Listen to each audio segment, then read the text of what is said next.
Hi all welcome back to our channel. ಎಲ್ಲರೂ ಹೇಗಿದ್ದೀರಾ? ನಾನು ತುಂಬ ಚೆನ್ನಾಗಿದ್ದೀನಿ ಆ್ಯಂಡ್ ನೀವು ಚೆನ್ನಾಗಿದ್ದೀರಾ ಅಂತ ಭಾವಿಸ್ತಾ ಬನ್ನಿ ಇವತ್ತಿನ ಬ್ಲಾಗ್ ಶುರು ಮಾಡೋಣ. ಆಲ್ರೆಡಿ ಡಿಂಪನ ಸ್ಕೂಲ್ಗೆ ಹೋಗ್ತಿದ್ದಾಳೆ, ಅಂದರೆ 9 ಆಗಿದೆ. ಬೆಳಗಿಂದ ನಾನು ಯಾವುದೇ ಬ್ಲಾಗ್ನ ತೊಗೊಳಕ್ಕಾಗಲಿಲ್ಲ.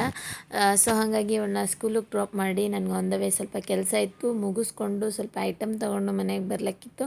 ಸೊ ಹಾಗಾಗಿ ಡಿಂಪನ್ನ ಸ್ಕೂಲಿಗೆ ಡ್ರಾಪ್ ಮಾಡಿ ನಾವು ಮನೆ ಕಡೆ ಬಂದು ಈಗ ಆಲ್ಮೋಸ್ಟ್ 11:10 ಆಗಿದೆ. ಆ್ಯಂಡ್ ಇವತ್ತಿನ ದಿನಚರಿನ ಅಂದರೆ ನನ್ನ ದಿನಚರಿನ ನಿಮ್ಮ ಜೊತೆ ಶೇರ್ ಮಾಡ್ಕೋತೀನಿ, ಹೇಗೆಲ್ಲ ನಾನು ಪ್ಲ್ಯಾನ್ ಮಾಡ್ತೀನಿ ಅಂತ. ಆ್ಯಂಡ್ ಇನ್ನು ನಿಮಗೆ ತೋರಿಸ್ತಾ ಇದ್ದೀನಿ, ಮನೆಯಲ್ಲ ಏನೂ ಕ್ಲೀನ್ ಮಾಡಿಲ್ಲ ಫ್ರೆಂಡ್ಸ್. ಹೇಗಂದ್ರೆ ಹಾಗೆ ಇದೆ ಆಯಿತಾ. ಡಿಂಪನ ಸ್ಕೂಲಿಗೆ ಬಿಟ್ಟು ನತಿಕ್ಷನ ಸ್ವಲ್ಪ ಹೊತ್ತು ಆಟ ಆಡಿಸಿ ಮಲಗಿಸಿರೋದಷ್ಟೇ ಆಯಿತಾ. ಸ್ವಲ್ಪ ಹೊತ್ತು ಆಟ ಆಡಿಸ್ದೆ, ಅವ್ಳ ಜೊತೆ ಒಂದು 2 hours ಟೈಮ್ ಸ್ಪೆಂಡ್ ಮಾಡಿದ್ದೀನಿ. ಆ್ಯಂಡ್ ಬನ್ನಿ ನಿಮ್ಗೆ ಒಂದು ವಿಷಯನ ನಿಮ್ಮ ಜೊತೆ ಶೇರ್ ಮಾಡ್ಕೋಬೇಕು. ಆ್ಯಂಡ್ ಡೈಲಿ ಹೇಗೆ ನಾನು ದಿನನ ಸ್ಟಾರ್ಟ್ ಮಾಡ್ತೀನಿ ಆ್ಯಂಡ್ ಏನೆಲ್ಲ ಆಗುತ್ತೆ ಅನ್ನೋದನ್ನ ನಿಮ್ಮ ಜೊತೆ ಶೇರ್ ಮಾಡ್ಕೊತೀನಿ ಬನ್ನಿ. ಆ್ಯಂಡ್ ಇಲ್ಲಿ ನಮ್ಮ ಚಿಕ್ಕ ಮೇಡಮ್ ಅವ್ರು ಮಲಗಿದ್ದಾರೆ. ಆ್ಯಂಡ್ ಏನು ಗೊತ್ತಾ, ಈ ಥರ ಮಕ್ಕಳು ಮಲಗಿರುವಾಗ ಅವ್ರ ಪಕ್ಕ ಮಲ್ಕೊಂಡು ಅವರ ಉಸಿರಾಟ ಇರುತ್ತಲ್ಲ, ಏರಿಳಿತ, ಅದನ್ನು ನೋಡೋದೇ ನನಗೆ ಸಕ್ಕತ್ತಂದರೆ ಸಕ್ಕತ್ ಇಷ್ಟ. ಎಷ್ಟು ಕ್ಯೂಟಾಗಿ ಕಾಣಿಸ್ತವಲ್ವ, ಒಂಥರ ಎಷ್ಟು ಖುಷಿ ಅನಿಸುತ್ತೆ ಗೊತ್ತಾ. ನಿಮಗೂ ಕೂಡ ಹೀಗೆ ಅನಿಸುತ್ತಾ? ಆ್ಯಂಡ್ ಕಮೆಂಟ್ ಸೆಕ್ಷನಲ್ಲಿ ಕಮೆಂಟ್ ಮಾಡಿ. ಮುದ್ದು ಮಲ್ಕೊಂಡಿದ್ದಾಳೆ. ಬನ್ನಿ ಇವತ್ತಿನ ದಿನಚರಿನ ನಾನು ಹೇಗೆಲ್ಲ ಸ್ಟಾರ್ಟಪ್ ಮಾಡ್ತೀನಿ, ಏನೆಲ್ಲ ಮಾಡ್ತೀನಿ ಅದನ್ನು ನಿಮ್ಮ ಜೊತೆ ತೋರಿಸ್ತೀನಿ. ಈಗ ಅವರು ಮಲ್ಕೊಳ್ಳಿ, ಡೋರ್ನ ಕ್ಲೋಸ್ ಮಾಡ್ಕೊಳ್ಳೋಣ. ಏನಂದರೆ ನಮ್ಮದು ಫುಲ್ಲು ಈ ಥರ ಡೋರ್ ಕ್ಲೋಸ್ ಮಾಡೋಕ್ಕಾಗಲ್ಲ, ಈ ಥರ ಅರ್ಧ ಅಷ್ಟೇ ಆಗೋದು. ಹಾಗೂ ಅವಳಿಗೆ ಬೆಳಕು ಕಾಣಿಸುತ್ತೆ, ಈ ವಿಂಡೋಯಿಂದ ಬೆಳಕು ಕಾಣಿಸಿದ್ರೆ ನಿದ್ದೆ ಕಂಫರ್ಟಬಲ್ ಆಗಲ್ಲ ಅವಳಿಗೆ. ಈ ಥರ ಕಾಣಿಸುತ್ತೆ ನೋಡಿ ಬೆಳಕು, ಇಲ್ಲಿಗೆ ಅವಳಿಗೆ ಮುಖದ ಮೇಲೆ ಹೊಡೆಯುತ್ತೆ. ಸೊ ಹಾಗಾಗಿ ಇಲ್ಲಿಗೆ ಒಂದು ಬೆಡ್ಶೀಟ್ನ ಕವರ್ ಮಾಡಿಬಿಡ್ತೀನಿ, ಆಮೇಲೆ ಸಿಗ್ತೀನಿ ನಿಮ್ಮ ಜೊತೆ. ಇವಾಗ ನೋಡಿ ಈ ಥರ ಬೆಡ್ಶೀಟ್ ಹಾಕ್ಬಿಟ್ಟಿದ್ರೆ ಡಾರ್ಕ್ನೆಸ್ ಇದ್ದರೆ ಸ್ವಲ್ಪ ತುಂಬ ಹೊತ್ತು ಮಲ್ಕೊಂಡಿರ್ತಾಳೆ, ಇಲ್ಲಾಂದರೆ ಈ ಬೇಗ ಬೇಗ ಎದ್ಬಿಡ್ತಾಳೆ. ಅದಾದಮೇಲೆ ಬಾಗಿಲು ತೆಗೆದ್ರೆ ಹೀಗೆ ಈಗ ಬಟ್ಟೆ ಎಲ್ಲ ತೆಗೆದು ಇವತ್ತಿನ ಕೆಲಸ ಎಲ್ಲ ಏನಿದೆ ಅಂತ ತೋರಿಸ್ತೀನಿ ನೋಡಿ. ಮನೆಯೆಲ್ಲ ಫುಲ್ಲು ಕಚಾಟಿ ಮಾಡಿಬಿಟ್ಟು ಆಟ ಆಡಿಕೊಂಡು ಇದ್ಲು. ಇನ್ನು ಈ ಬಟ್ಟೆಗಳನ್ನ ಮಡಚಬೇಕು. ಆ್ಯಂಡ್ ಅಲ್ಲಿ ಸ್ವಲ್ಪ ವಾಟರ್ ಪ್ರಾಬ್ಲಮ್ ಇದೆ, ಏನೋ ರಿಪೇರಿ ಮಾಡ್ತಿದ್ದಾರೆ. ಅದಾದಮೇಲೆ ಬಟ್ಟೆನ ವಾಶಿಗೆ ಹಾಕಬೇಕು ಆ್ಯಂಡ್ ಮನೆಯೆಲ್ಲ ಕ್ಲೀನ್ ಮಾಡಬೇಕು. ಆ್ಯಂಡ್ ಇವತ್ತು ಫಾಸ್ಟಿಂಗ್ ಬೇರೆ ನಂದು, ಓಕೆನಾ. ಇವತ್ತು ಕಾರ್ತಿಕ್ ಸೋಮವಾರ, ದೇವ್ರ ಮನೆಯೆಲ್ಲ ಕ್ಲೀನ್ ಮಾಡಿ ಅದಾದಮೇಲೆ ನನ್ನ ಫಾಸ್ಟಿಂಗ್ನ ಬ್ರೇಕ್ ಮಾಡಬೇಕಂದ್ರೆ ಉಪವಾಸನ ಬಿಡಬೇಕು. ನೋಡೋಣ ಹೇಗೆ ಹೋಗುತ್ತೆ ದಿನ ಅಂತ ಗೊತ್ತಿಲ್ಲ ಫ್ರೆಂಡ್ಸ್. ಬನ್ನಿ ತೋರಿಸ್ತೀನಿ ಇವತ್ತಿನ ದಿನ ಹೇಗೆ ಎಲ್ಲ ಹೋಗುತ್ತೆ ಅಂತ. ಸೊ 1 by 1 ವರ್ಕ್ನ ಸ್ಟಾರ್ಟ್ ಮಾಡ್ಕೊಳ್ಳೋಣ. Okay, let's get start the task.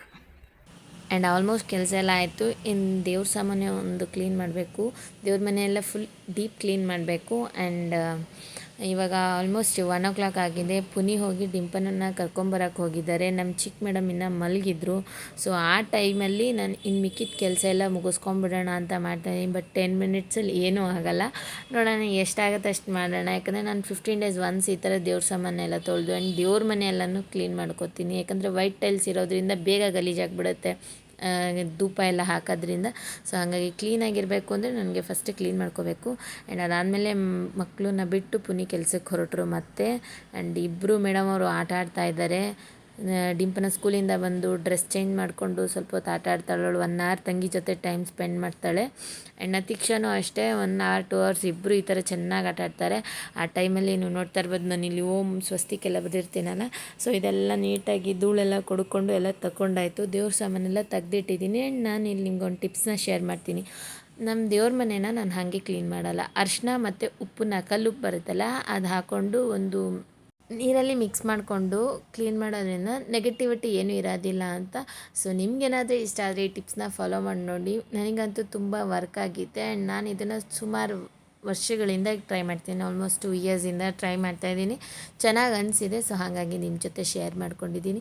ನಾನು ಇಷ್ಟು ಕೆಲಸ ಮಾಡಬೇಕಂದ್ರೆ ನಮ್ಮ ನತೀಕ್ಷನ ಡಿಂಪನ್ನ ಹ್ಯಾಂಡಲ್ ಮಾಡಲೇಬೇಕಲ್ವ. ಸೊ ಹಾಗಾಗಿ ಅವಳಿಗೆ ಸ್ವಲ್ಪ ಸ್ನ್ಯಾಕ್ಸ್ ಕೊಟ್ಟು ಇವಳನ್ನೂ ಆಟ ಆಡ್ಸಮ್ಮ ಅಂತ ಹೇಳಿ ಇಬ್ಬರನ್ನ ಜೊತೆ ಮಾಡಿದ್ದೀನಿ. ಆ್ಯಂಡ್ ನಮ್ಮ ಡಿಂಪನ ಅದನ್ನೆಲ್ಲ ಹೇಳಿದಂಗೆ ಕೇಳ್ತಾಳೆ. ಅದಂತೂ ನನಗೆ ಸಖತ್ ಖುಷಿ ಅನಿಸುತ್ತೆ, ಪ್ರೌಡ್ ಫೀಲ್ ಆಗುತ್ತೆ. ನಾನೇನಾದರೂ ಹೇಳಿದ್ರೆ ಅದನ್ನು ಅರ್ಥ ಮಾಡಿಕೊಂಡು ತಂಗಿನೂ ನೋಡಿಕೊಂಡು. ಆ್ಯಂಡ್ ಅಲ್ಲಿ ನೋಡಿ ಅವಳು ಡ್ಯಾನ್ಸ್ ಮಾಡ್ತಾಯಿದ್ದಾಳೆ. ಏನಕ್ಕೆ ಅಂತ ಅಂದರೆ ತಂಗಿನ ಎಂಗೇಜ್ ಮಾಡೋದಕ್ಕೋಸ್ಕರ. ಪಾಪ ಅವಳು ಇಷ್ಟೆಲ್ಲ ಸರ್ಕಸ್ ಮಾಡ್ತಾಯಿದ್ದಾಳೆ. ಚಡ್ಡಿ ಏನು ಮಾಡಿದೆ ನತೀಕ್ಷಾ? ಹುಚ್ಚೆ ಮಾಡ್ದಾ? ಮಾಮಿ ಮಾಡಬೇಕಾ ನೀನು? ಕೈ ಮುಗಿ ಮಾಮಿಗೆ. ಸೊ ಕೈ ಮುಗಿ. ಇದೆಲ್ಲ ರೆಡಿ ಮಾಡಬೇಕು. ಹೋಗಿ ಅಕ್ಕನ ಜೊತೆ ಟಿವಿ ನೋಡೋಗು ಪ್ಲೀಸ್. ನತೀಕ್ಷಾ, ಏನು ಏನು? ಹುಳ ಅಲ್ಲ ಅದು, ನವಿಲ್ ಗರಿ.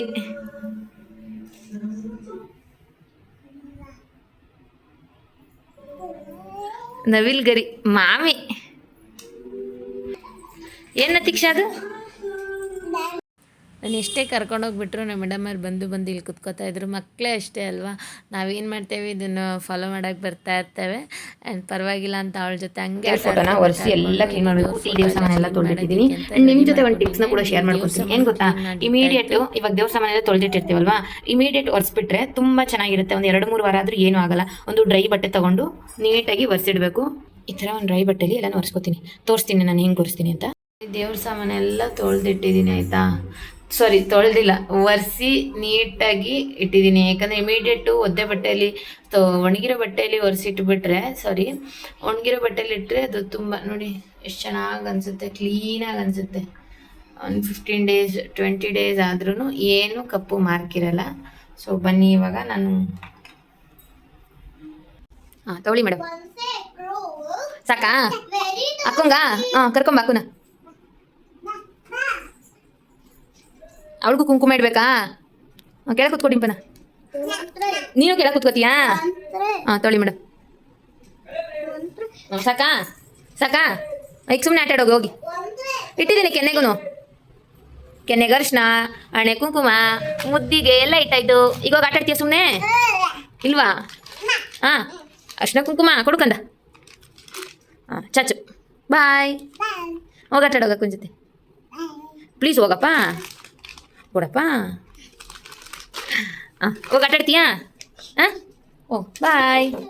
ಹೋಗಿ ಅಕ್ಕನ ಜೊತೆ ಕುತ್ಕೊಂಡು ಆಟಾಡೋಗು. ಆ್ಯಂಡ್ ನಾನು ದೇವ್ರ ಅರ್ಶಿನ ಇದಕ್ಕೆ ಜಾವತ್ ಪೌಡ್ರನ್ನ ಯೂಸ್ ಮಾಡ್ತೀನಿ. ಇದಂತೂ ಸಖತ್ ಘಮ ಕೊಡುತ್ತೆ, ಜಾವತ್ ಪೌಡ್ರು. ಆ್ಯಂಡ್ ಈ ಥರ ಟ್ಯಾಬ್ಲೆಟ್ಸ್ನ ಯೂಸ್ ಮಾಡ್ತೀನಿ. ಆ್ಯಂಡ್ ಅದ್ರ ಜೊತೆಗೆ ಸ್ವಲ್ಪ ನೀರನ್ನ ಈ ಥರ ಆ್ಯಡ್ ಮಾಡ್ಕೊತೀನಿ. ಈ ಟ್ಯಾಬ್ಲೆಟ್ಸ್ನೆಲ್ಲ ಈ ಥರ ಕರಗಿಸ್ತೀನಿ ಫಸ್ಟ್. ಯಾಕಂದರೆ ಇವತ್ತು ಇಲ್ಲಿ ಓಮ್ ಅಂತ ಎಲ್ಲ ಬರೀಬೇಕು ಬಾಗಿಲಿಗೆ ಎಲ್ಲದಕ್ಕೂ. ನಾಳೆ ತುಳಸಿ ಹಬ್ಬ ಇರೋದ್ರಿಂದ. ಸೊ ನೋಡಿ ಈ ಥರ ಕರಗ್ಬಿಡ್ತಾ ಇದೆ. ಹಿಂಗೆ ಇಟ್ಕೊಂಡ್ರೆ ಹಿಂಗೆ ಪುಡಿ ಆಗುತ್ತೆ, ಅದೇನೆ ಅಷ್ಟು ಪುಡಿ ಅಂತೂ ಆಗುತ್ತೆ. ಸೊ ನಾನು ದೇವ್ರಿಗೆ ಇಡುವಾಗ ತೋರಿಸ್ತೀನಿ. ನಾನು ಈ ಥರ ಮಿಕ್ಸ್ ಮಾಡ್ಕೊಂಡ್ರೆ ಆಯಿತು ನಮ್ಮ ಕನ್ಸಿಸ್ಟೆನ್ಸಿ. ಇಲ್ಲಿ ನಾನು ಓಮ್ ಅಂತ ಯಾವಾಗಲೂ ಬರ್ದಿರ್ತೀನಲ್ಲ, ಅದಕ್ಕೆಲ್ಲ ಬರೀಬೇಕು ಅಂದರೆ ನನಗೆ ಸೊ ಈ ಥರ ಹಾಕ್ಕೊತೀನಿ. ಇದು ಜಾವತ್ ಪೌಡ್ರು ಗಂಧ ಹಾಕಿರೋದ್ರಿಂದ ತುಂಬ ಚೆನ್ನಾಗಿರುತ್ತೆ. ದೇವ್ರ ಫೋಟೋ ಎಲ್ಲ ಒರೆಸ್ಬಿಟ್ಟು ಕುಂಕುಮ ಇಡಬೇಕು. ಆಮೇಲೆ ನಾನು ನಿಮ್ಗೆ ತೋರಿಸ್ತೀನಿ ನಾನು ಯಾವ ಥರ ಇಟ್ಟಿರ್ತೀನಿ ಅಂತ. ಈ ಕೆಲಸ ಮಾಡ್ತಾ ಮಕ್ಳಿಗೆ ಊಟ ತಿನ್ಸೋದೇ ಮರ್ತೋಗ್ಬಿಟ್ಟಿತ್ತು. ಆಲ್ಮೋಸ್ಟ್ 3 ಆಗೈತಿ. ಇವಾಗ ಅವಲಕ್ಕಿ ಉಪ್ಪಿಟ್ಟನ್ನ ಮಾಡ್ತಾಯಿದ್ದೀನಿ. ಬೇಗ ಮಾಡ್ತಾಯಿದ್ದೀನಿ. ಆ್ಯಂಡ್ ಸಖತ್ತು ಹೊಟ್ಟೆ ಹಸ್ಬಿಟ್ಟು ನತೀಕ್ಷಾ ಸಖತ್ ಗಲಾಟೆ ಮಾಡ್ತಾಯಿದ್ಲು. ಆ್ಯಂಡ್ ದೇವ್ರ ಮನೆ ಏನಾದರೂ ಕ್ಲೀನ್ ಮಾಡ್ತೀನಿ ಅಂದರೆ ನನಗೆ ಇವ್ರನ್ನ ಆಟ ಆಡಿಸ್ಕೊಂಡು ಮಿನಿಮಮ್ 3 ಅವರ್ ಇದರಲ್ಲೇ ಕಳೆದೋಗ್ಬಿಡುತ್ತೆ. ನಿಮಗೂ ಕೂಡ ಹೀಗೆ ನಾ ಮಾಮ್ ಆಫ್ 2 ಯಾರೆಲ್ಲ ಇದ್ದೀರಾ ಪ್ಲೀಸ್ ಕಮೆಂಟ್ ಸೆಕ್ಷನಲ್ಲಿ ಕಮೆಂಟ್ ಮಾಡಿ. ಇನ್ನು ನೋಡಿ ಅರ್ಧಂಬರ್ಧ ಕೆಲಸ ಆಗಿದೆ. ಅದರಲ್ಲಿ ನಮ್ಮ ಚಿಕ್ಕ ಮೇಡಮ್ ಅವರಂತೂ 1 ನಿಮಿಷ ಸುಮ್ಮನಿರಲ್ಲ. ಆ್ಯಂಡ್ ಮನೆಯೆಲ್ಲ ಕ್ಲೀನ್ ಮಾಡಿರೋ ಮನೆ ಆಲ್ಮೋಸ್ಟ್ ಈ ಥರ ಮಾಡಿದ್ದಾರೆ. ಏನೂ ಮಾಡೋಕ್ಕಾಗಲ್ಲ. 2 ಮಕ್ಕಳಿರೋ ಮನೇಲಿ ಇದೆಲ್ಲ ಸರ್ವೇ ಸಾಮಾನ್ಯ. ಆ್ಯಂಡ್ ಅವಲಕ್ಕಿ ಉಪ್ಪಿಟ್ಟು ರೆಡಿ ಆಯಿತು. ಆ್ಯಂಡ್ ಮಕ್ಕಳಿಬ್ರಿಗೂ ಊಟ ಮಾಡಿಸಿ, ಆ್ಯಂಡ್ ಅದಷ್ಟು ಈಸಿ ಎಲ್ಲ ಆಯಿತಾ, ತಿನ್ನಿಸಿ ಅವ್ರನ್ನ ಮತ್ತೆ ಮನಗ್ಸೋಕ್ಕೆ ಮತ್ತೆ 1.5 ಅವರ್ ಟೈಮ್ ತೊಗೊಂಡಿದ್ದೀನಿ. ನತೀಕ್ಷಾ ಸೆಕೆಂಡ್ ರೌಂಡ್ ಮಲ್ಕೊಂಡ್ಳು. ಆ್ಯಂಡ್ ಡಿಂಪನ ಮಲ್ಕೊಂಡ್ರೆ ಮಿನಿಮಮ್ 2 ಅವರ್ಸ್ ಮಲ್ಕೊತಾಳೆ, ಏನು ತೊಂದರೆ ಇಲ್ಲ. But Natiksha half an hour ready ಮಾಡಿಟ್ಕೊಂಡಿದ್ದೀನಿ. ಈಗ ಆಲ್ಮೋಸ್ಟ್ 4:20 ಆಗ್ತಾ ಇದೆ ಆಯಿತಾ. ಇಷ್ಟೊತ್ತಾಯಿತು. ಇನ್ನು ಕಳಶದಲ್ಲಿ ಇಟ್ಟು ಹೂವು ಇಟ್ಟು ರೆಡಿ ಮಾಡೋದು ಅಷ್ಟೇ. ಪ್ರತಿಯೊಂದಕ್ಕೂ ಅರ್ಶಿನ ಕುಂಕುಮ ಎಲ್ಲ ಇಟ್ಟಿದ್ದೀನಿ. ಅವ್ರು ನಾನು 2 ಅವರ್ಸ್ ಅಂತೂ ಬೇಕೇ ಬೇಕು ನಮ್ಮ ದೇವ್ರ ಮನೆ ಕ್ಲೀನ್ ಮಾಡೋದಕ್ಕೆ. ಆ್ಯಂಡ್ ಡೀಪಾಗೆಲ್ಲ ಕ್ಲೀನ್ ಮಾಡ್ಕೋಬೇಕಲ್ಲ. ಸೊ ಹಾಗಾಗಿ ಆ್ಯಂಡ್ ಕಿಚನ್ಗೆ ಬಂದರೆ ಇಲ್ಲಿ ಸಾಂಬಾರಿಗೆ ರೆಡಿ ಮಾಡೋಕ್ಕೆ ಇಟ್ಟಿದ್ದೀನಿ. ಬೇಳೆ ಕುಗ್ಸ್ಕೊಂಡಿದ್ದೀನಿ ನೋಡಿ. ಇವಾಗೆಲ್ಲ ಕ್ಲೀನ್ ಮಾಡಿದ್ದೀವಿ. ಈಗ ಮತ್ತೆ ಇದೆಲ್ಲ ಕ್ಲೀನ್ ಮಾಡಬೇಕು. ಈಗ ತರಕಾರಿ ಎಲ್ಲ ಹೆಚ್ಚಿಟ್ಕೊಂಡು ಸಾಂಬಾರು ಮಾಡಿ ಅನ್ನ ಮಾಡಿ ಆ್ಯಂಡ್ ಇಲ್ಲಿ ಸಾಬುದಾನ ನೆನೆಸಿದ್ದೀನಿ. ಇದ್ರದ್ದು ಪಾಯಸ ಮಾಡೋಣ ಅಂದ್ಕೊಂಡಿದ್ದೀನಿ. ಸೊ ಇವತ್ತು ಅಡುಗೆ ಮಾಡಿಲ್ಲ, ಆದರೂ ನಮ್ಮ ಮನೇಲಿ ಇಷ್ಟು ಪಾತ್ರೆ ಬಿದ್ದಿದೆ. ಬಟ್ ಇನ್ನು ಅಡುಗೆ ಮಾಡಿದ್ರೆ ಎಷ್ಟಿರುತ್ತೆ ಅಲ್ವಾ. ಸೊ ಬನ್ನಿ, ಇದು ಅರ್ಧ ನವಿಲು ಗರಿನೂ ಮುರಿದಾಕ್ಬಿಟ್ಲು ನಮ್ಮ ನತೀಕ್ಷು. ನಾನು ಎಷ್ಟು ನೀಟಾಗಿ ಇಟ್ಕೊಂಡಿದ್ದೆ. ಬಟ್ ಪರವಾಗಿಲ್ಲ, ನನ್ನ ಮಗಳೇ ಅಲ್ವಾ ಮಾಡಿದ್ದು. ಸೊ ಹಾಗಾಗಿ ಕ್ವಿಕ್ಕಾಗಿ ಕೆಲಸ ಎಲ್ಲ ಮುಗಿಸ್ಬಿಡ್ತೀನಿ. ಸಾಂಬಾರು ಆ್ಯಂಡ್ ಅಡುಗೆ ಎಲ್ಲ ಮಾಡಿ ಪಾತ್ರೆ ಎಲ್ಲ ತೊಳೆದು ಮನೆಯೆಲ್ಲ ಫುಲ್ ಆಲ್ಮೋಸ್ಟ್ ಇದೆಲ್ಲ ಎತ್ಬಿಟ್ಟೆ, ಬಟ್ಟೆ ಒಂದು ಮಡ್ಚಬೇಕು ಅಷ್ಟೇ. ಸೊ ಎಲ್ಲ ಮಾಡಿಬಿಟ್ಟು ನಾನು ನಿಮಗೆ ಮತ್ತೆ ಸಿಗ್ತೀನಿ. ಎಷ್ಟು ಟೈಮ್ ಆಗುತ್ತೆ ಅಂತಲೂ ತೋರಿಸ್ತೀನಿ. ಈಗ 4:15 ಟೈಮು ಟಕ ಅಂತ ಕೆಲಸ ಎಲ್ಲ ಕ್ವಿಕ್ಕಾಗಿ ಮಾಡ್ಕೊಂಡ್ಬಿಡ್ತೀನಿ. ಓಕೆನಾ, ಬಾಯ್. ಕೆಲಸ ಎಲ್ಲ ಮುಗಿಸಿ ಇದು ಆಲ್ಮೋಸ್ಟ್ 8 ಗಂಟೆಗೆ ನಾನು ಪೂಜೆ ಮಾಡಿದ್ದು. ಯಾಕಂದರೆ ಪುನಿ ಕೆಲ್ಸಕ್ಕೆ ಹೋಗಿದ್ರು. ಅವ್ರು ಬಂದಿದ್ದು 7 ಆಯಿತು. ಆಮೇಲೆ ಹೂವು ತಂದು, ಅಂದರೆ ನಾವಿರೋ ಜಾಗದಲ್ಲಿ ಇಲ್ಲಿ ಆಲ್ಮೋಸ್ಟ್ ಅರ್ಧ ಕಿಲೋಮೀಟ್ರಿಗಿಂತ ತುಂಬ ದೂರ ಹೋಗಬೇಕು. ನಾನು ಏನಾದರೂ ಒಂದು ಸಣ್ಣ ಎಲೆ ತರ್ತೀನಿ ಅಂದರೆ, ಹಾಲು ತರ್ತೀನಿ ಅಂದರೆ, ಸೊ ಹಾಗಾಗಿ ಅವ್ರು ಬಂದ ಮೇಲೆ ಆಮೇಲೆ ಹೋಗಿ ತಂದದ್ದು. ಸೊ ಇಲ್ಲಿ ನಿಯರ್ ಬೈ ಯಾವುದೂ ಚಿಕ್ಕ ಶಾಪ್ ಕೂಡ ಇಲ್ಲ. ಒಂದು ಅರ್ಧ ಕಿಲೋಮೀಟ್ರ್ ಆದರೂ ಹೋಗಲೇಬೇಕು. ಮುಕ್ಕಾಲು ಕಿಲೋಮೀಟ್ರ್ ಆಗಿಬಿಡುತ್ತೆ ನಮ್ಗೆ ಹೋಗೋಕ್ಕೆ. ಸೊ ಹಾಗಾಗಿ ಅದಾದಮೇಲೆ ದೇವಸ್ಥಾನಕ್ಕೆ ಹೋಗಿ ನಾನು ನಾನು 365 ದೀಪನ ಹಚ್ತೀನಿ ಅಂತ ಅಂದ್ಕೊಂಡಿದ್ದೀನಿ. ನಾನು ಪ್ರತಿ ವರ್ಷ ದೀಪಾವಳಿಲಿ ಅಂದರೆ ಈ ಕಾರ್ತಿಕ ಮಾಸದಲ್ಲಿ ನಾನು ದೀಪ ಹಚ್ತೀನಿ. ಯಾಕಂದರೆ ನಮ್ಮ ಮನೆ ದೇವ್ರು ಬಂದುಬಿಟ್ಟು ನಂಜುಂಡೇಶ್ವರ ಆಗಿರೋದ್ರಿಂದ ಈಶ್ವರಂಗೆ ನಾನು ಈ ಥರ ದೀಪ ಹಚ್ತೀವಿ. ಅಂದರೆ 365 ದಿನವೂ ನಾವು ಮನೇಲೇನು ದೀಪ ಹಚ್ಚಿರಲ್ಲ.